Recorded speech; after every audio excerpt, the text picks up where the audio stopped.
لوگو اپنے پروردگار سے ڈرو کہ قیامت کا زلزلہ ایک حادثہ عظیم ہے۔ اے مخاطب، جس دن تو اس کو دیکھے گا اس دن یہ حال ہوگا کہ تمام دودھ پلانے والی عورتیں اپنے بچوں کو بھول جائیں گی اور تمام حمل والیوں کے حمل گر پڑیں گے، اور لوگ تجھ کو مدہوش نظر آئیں گے، حالانکہ وہ مدہوش نہیں ہوں گے بلکہ عذاب دیکھ کر مدہوش ہو رہی ہوں گے۔ بے شک اللہ کا عذاب بڑا سخت ہے۔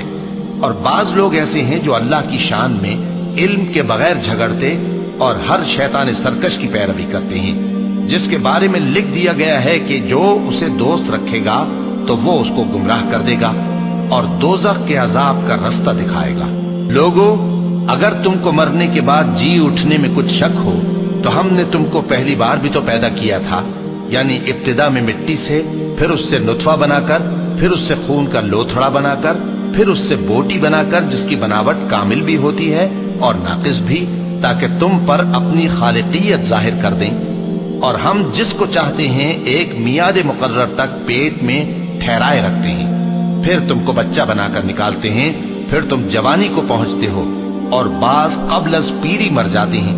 اور بعض بڑھاپے کی نہایت خراب عمر کی طرف لوٹائے جاتے ہیں کہ بہت کچھ جاننے کے بعد بالکل بے علم ہو جاتے ہیں۔ اور اے دیکھنے والے، تو دیکھتا ہے کہ ایک وقت میں زمین خشک پڑی ہوتی ہے، پھر جب ہم اس پر مے برساتے ہیں تو وہ شاداب ہو جاتی اور ابھرنے لگتی ہے اور طرح طرح کی بارونق چیزیں اگاتی ہے۔ ان قدرتوں سے ظاہر ہے کہ اللہ ہی قادر مطلق ہے جو برحق ہے،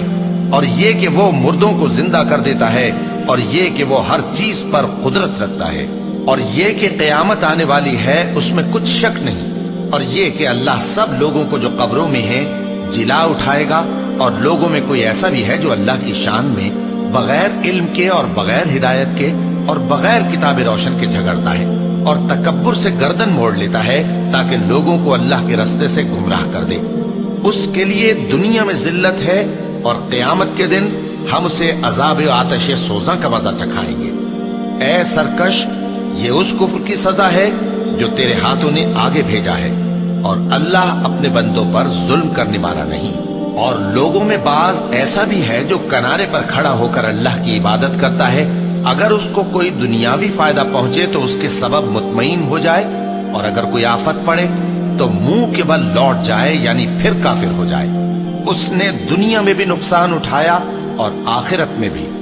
یہی تو صاف نقصان ہے۔ یہ اللہ کے سوا ایسی چیز کو پکارتا ہے جو نہ اسے نقصان پہنچائے اور نہ فائدہ دے سکے،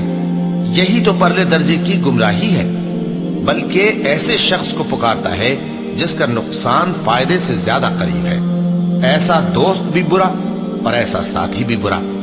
جو لوگ ایمان لائے اور عمل نیک کرتے رہے، اللہ ان کو بہشتوں میں داخل کرے گا جن کے نیچے نہریں بہہ رہی ہیں۔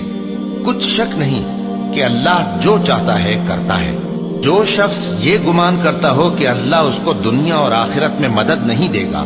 تو اس کو چاہیے کہ اوپر کی طرف یعنی اپنے گھر کی چھت میں ایک رسی باندھے، پھر اس سے اپنا گلا گھونٹ لے، پھر دیکھے کہ آیا یہ تدبیر اس کے غصے کو دور کر دیتی ہے۔ اور اسی طرح ہم نے اس قرآن کو اتارا جس کی تمام باتیں کھلی ہوئی ہیں، اور یہ یاد رکھو کہ اللہ جس کو چاہتا ہے ہدایت دیتا ہے۔ جو لوگ مومن یعنی مسلمان ہیں اور جو یہودی ہیں اور ستارہ پرست اور عیسائی اور مجوسی اور مشرک، اللہ ان سب میں قیامت کے دن فیصلہ کر دے گا۔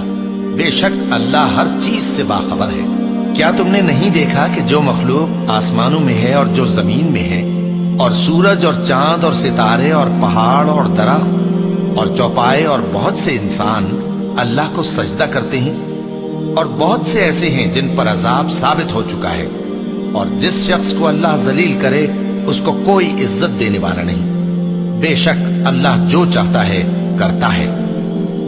چونکہ آیت سجدہ تلاوت کی گئی لہذا سامعین پر سجدہ واجب ہے۔ یہ دو فریق ایک دوسرے کے دشمن اپنے پروردگار کے بارے میں جھگڑتے ہیں، تو جو کافر ہیں ان کے لیے آگ کے کپڑے قطع کیے جائیں گے اور ان کے سروں پر جلتا ہوا پانی ڈالا جائے گا، اس سے ان کے پیٹ کے اندر کی چیزیں اور کھالیں گل جائیں گی، اور ان کے مارنے کے لیے لوہے کے ہتھوڑے ہوں گے۔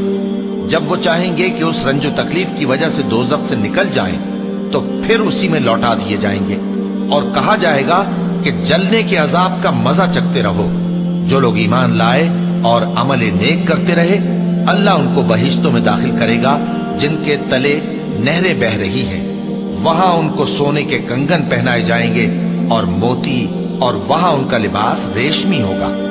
اور ان کو اچھی بات کی طرف رہنمائی کی گئی اور خوبیوں والے مالک کی راہ بتائی گئی۔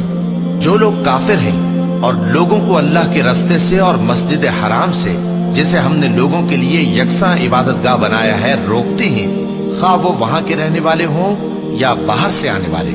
اور جو اس میں شرارت سے کجروی و کفر کرنا چاہے تو اس کو ہم درد دینے والے عذاب کا مزہ چکھائیں گے۔